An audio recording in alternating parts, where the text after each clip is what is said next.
back with Dan Elvis, the Member of Parliament who was the driving force behind Bill C-311 that removed a lot of federal restrictions for wine consumers and wineries moving wine from one province to another.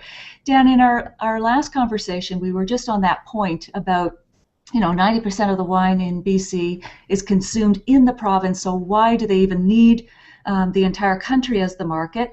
Back to that, do you think this will just drive up prices? That's one question. And the other part would be, sure, we want our wine industry to grow and we want to produce fine wines, but usually those things are at odds when you talk about wine. You want small artisanal wineries kind of not to grow.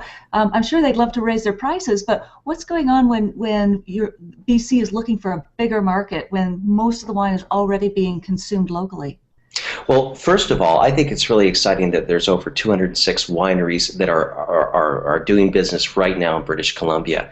And from my information, there's over 40 more that are currently going through the regulatory permitting process. So that's almost a 20% increase in BC wines. So we see that it's a business that's growing. But again, one of the things that I've heard from these small family wineries is if their production levels are not at if they're not at the levels that they can sell to a liquor monopoly like the LCBO, then for them it makes sense for them to be able to send it out, to be able to send it to other people. Now, I also should say that since being in Ontario, to work in Ottawa through my parliamentary duties, I found that there's a lot of people that they love Niagara wine, they love Prince Edward County wine, but they want to try other wines. They want to try wines from Nova Scotia. They want to try some of these unique small wineries from British Columbia that their friends and their family have talked to them about. So I think, especially when we have the advent of the internet and social media, that if there's someone if there's a wine consumer who wants just to try a bottle, they shouldn't have to be going through a provincial monopoly liquor board where, yes, they may be able to get it, but there's extra cost, it takes more time, especially now where they can just pick up the phone or even just go online and order a bottle, have it shipped direct. Absolutely, and you make a couple of good points there that, first of all, if we want growth in a small way, so to speak, many more boutique wineries as opposed to just big conglomerate producers, as you mentioned, like Australia has, then that is the way to go, to have those individual sales that can reach across the country, rather than just saying, okay, you've got to be a huge producer that can fill the entire channel of the LCBO or the BC liquor stores or whatever.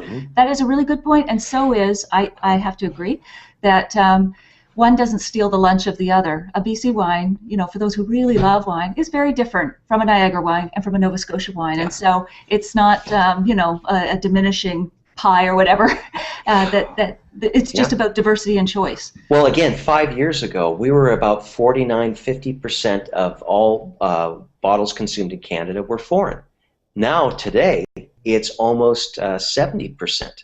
So almost 7 out of every 10. I'm going back to that number because it's not we're swinging to another direction here. Yet the quality is so good.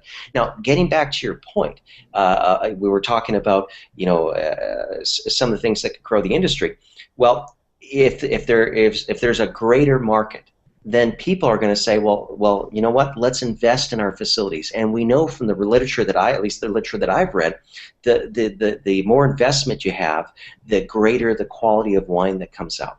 And for example, Painted Rock Winery in Penticton, John Skinner has said he has already limited the amounts of wine that his winery will produce because he wants to create fine wine. But for him to do all the legwork right now, going to restaurant to be able to sell his wares, that's a lot of wear and tear on him and a lot of on his staff. So can you imagine spending 8 years of your life, millions of dollars cultivating a vineyard and putting up a winery, and then getting the accolades you did, and then not being able to share it? Right. So right. I think that there's a lot to be proud of in the wine industry, and I think that some of that pride, some of that prestige will encourage more people to get involved and for our wine production to increase, while at the same time I would speculate the more investment, again, like I said, the literature I've read says the more investment there is, the higher the quality of wine. And if you can see, Natalie, I'm sure you know from personal experience, every other day you're probably stumbling over a new wine Mhm. that is going to make quite a few people happy. Absolutely. Now, I'm just curious though, you've mentioned the 50% it used to be foreign, and now it's 70% of wine consumed in Canada is foreign. With all the campaigns go local and the Hmm. food campaigns, why is that happening?